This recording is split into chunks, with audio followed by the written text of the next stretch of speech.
একদম রাস্তার দোকানের মতন ড্রাই মাঞ্চুরিয়ান বাড়িতে কিভাবে সহজে বানাবেন সেটাই আজকে আপনাদের সাথে শেয়ার করব।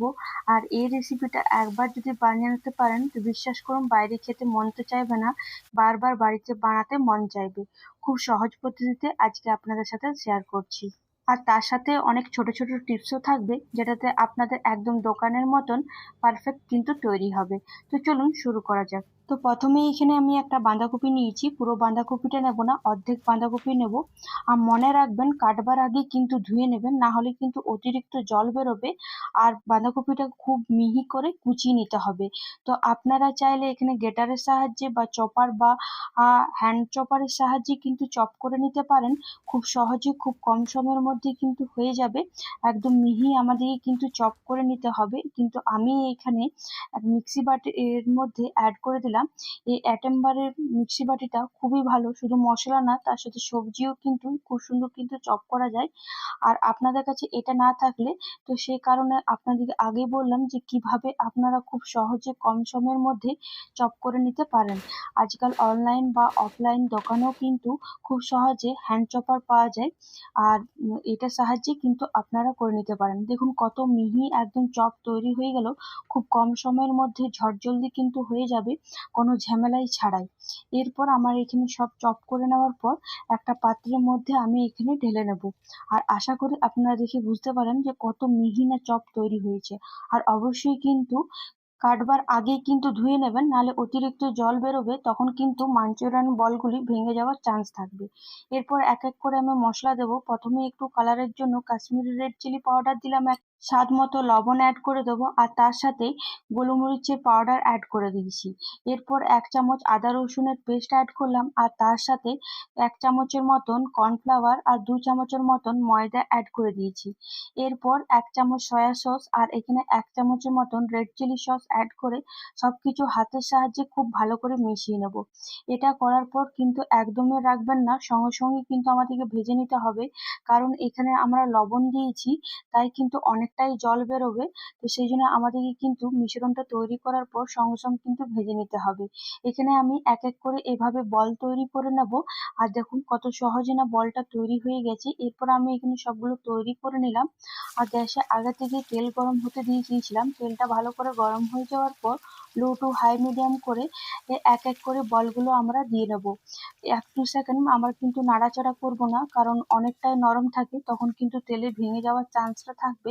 তাই এক পাশটা ভালো করে ভাজা হয়ে গেলে তারপরে আমরা নাড়াচাড়া করে ভালো করে একদম সোনালী গোল্ডেন পর্যন্ত ক্রিস্পি করে আমরা ভেজে নেব। এখানে আমার খুব সুন্দর ভাজা হয়ে গেছে, আর এরপর এক এক করে আমরা তুলে নেব। মাঞ্চুরিয়ান খেতে ভালোবাসেন এমন খুব কম মানুষই আছে, ছোট বড় সবাই কিন্তু খুব ভালোবাসে। আর দোকানের মাঞ্চুরিয়ানে আমাদের ওই টেস্টটা আনার জন্য একবার এই পদ্ধতিতে অবশ্যই করে দেখবেন। একদম দোকানের মতনই কিন্তু বাড়িতে টেস্টটা পাবেন।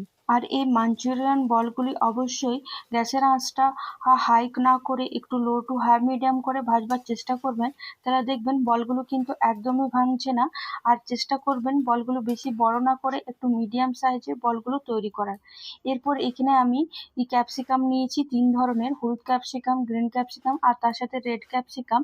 আর আপনাদের কাছে যদি শুধু গ্রিন ক্যাপসিকাম থাকে তো সেই ক্ষেত্রে গ্রিন ক্যাপসিকামটাই কিন্তু আপনারা ইউজ করতে পারেন।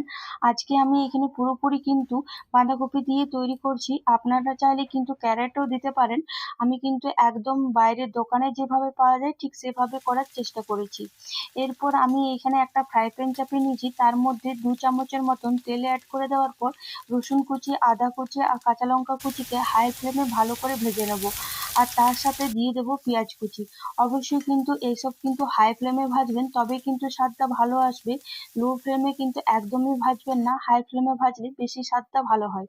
আর এখানে আমাদের খুব বেশি ভাজার প্রয়োজন নেই, ও 2-3 সেকেন্ড ভালো করে একটু নাড়াচাড়া করে নেওয়ার পরেই তারপর আমি এখানে হলুদ ক্যাপসিকাম গুলো আর রেড ক্যাপসিকাম, গ্রিন ক্যাপসিকাম সবকিছু অ্যাড করে দেওয়ার পর সামান্য একটু লবণ আর তার সাথে গোলমরিচ অ্যাড করে দিলাম। আবার হাই ফ্লেমে 1-2 সেকেন্ড ভালো করে মিশিয়ে নিলাম। এবার আমি এখানে এক এক করে আমি 2 চামচের মতন টমেটো কেচাপ অ্যাড করে দিলাম। এখানে আমি টমেটো কেচাপটা বেশি ইউজ করেছি, আর তার সাথে 1 চামচের মতন রেড চিলি সস আর 1 চামচের মতন সয়া সস অ্যাড করে দিলাম। সামান্য একটু ভিনিগার অ্যাড করেছি। আর তারপর হাই ফ্লেমে খুব ভালো করে আমরা একসাথে খুব ভালো করে মিশিয়ে নেব। আপনারা চাইলে এটা কিন্তু লোহার কড়াইও কিন্তু করবেন, তাহলে কিন্তু খুব ভালো হয়। এরপর আমি এখানে 1 চামচের মতন কর্নফ্লাওয়ার সামান্য একটু জল দিয়ে ভালো করে মিশিয়ে নেব, একদম পাতলা করে মিশিয়ে নেব। আর খুব একটা জল দেবো না, যেহেতু আজকে আমি ড্রাই মাঞ্চুরিয়ান করছি। আপনারা যদি একটু গ্রেভি করতে চান তাহলে আরো একটু কিন্তু জল দিয়ে ভালো করে মিশিয়ে নেবেন, কিন্তু হাই ফ্লেমে। এখানে আমি হাই ফ্লেমে 1-2 সেকেন্ড ভালো করে মিশিয়ে নেওয়ার পর যে মাঞ্চুরিয়ান বলস গুলো ভেজে রেখেছিলাম সেটা এখানে অ্যাড করে দেব। আর তার সাথে ওপর থেকে ধনেপাতা কুচি অ্যাড করে দিলাম। আপনাদের কাছে যদি পেঁয়াজ শাক থাকে তো সেটাকে কুচিয়ে নেওয়ার পর সেটা কিন্তু অ্যাড করতে পারেন। আর হাই ফ্লেমে সবকিছু অ্যাড করে নেওয়ার পর 1-2 সেকেন্ড ভালো করে আমরা মিশিয়ে নেব। এখানে কিন্তু আর কোনো রান্না করার প্রয়োজন নেই। আর আমি এখানে যে কর্নফ্লাওয়ার জলটা মিশিয়েছি সেটা কিন্তু নর্মাল জলেই ভালো করে মিশিয়ে নেওয়ার পর এখানে অ্যাড করেছি। আর আমাদের এখানে পুরোপুরি ড্রাই মাঞ্চুরিয়ান তৈরি হয়ে গেল। আমি আজকে শুধু মাঞ্চুরিয়ানই করেছি। এভাবে গরম গরম বৃষ্টির দিনে অবশ্যই ট্রাই করে আমাকে কিন্তু কমেন্টে জানাতে ভুলবেন না। আর এরপর গরম গরম আমি এখানে পরিবেশন করে নিলাম। আশা করি আপনাদের এই ভিডিওটা ভালো লেগেছে। আর ভালো লাগলে অবশ্যই বাড়িতে ট্রাই করে আমাকে কিন্তু কমেন্টে জানাতে ভুলবেন না। আর এভাবে পাশে থাকুন। আর নতুন কি কি ভিডিও দেখতে চান অবশ্যই কিন্তু কমেন্টে জানাবেন। আজকের মতন বাই বাই।